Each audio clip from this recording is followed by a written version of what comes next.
All right, we have any questions out there? Do you have a response to the current state of the Ukraine? I've addressed it a bunch of times. I mean, I think at the end of the day, I mean, the 2 points that I've made is you have somebody like Putin who's really just sitting on a bunch of gas and oil. I mean, that's all he has. His society's really hollowed out. But he sends so much to Europe and now to the United States because Biden came in and he reduced our domestic capacity. We were energy independent prior to Biden taking office. Now you see what's happening to people at the pump. Oil just hit $115 a barrel. I think it's going to go to $150 a barrel or maybe even more. What does that mean for you at the pump?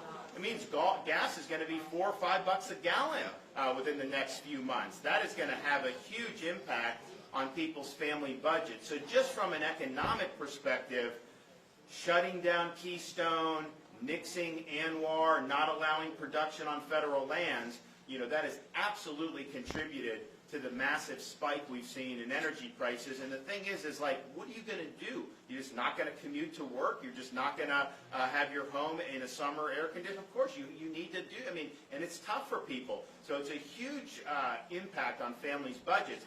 But then from beyond just the economic, from a national security perspective, is our nation more secure when we're energy independent or when we're helping to fuel regimes like Putin's regime? Exactly. I want to be energy independent. Yeah. And that's what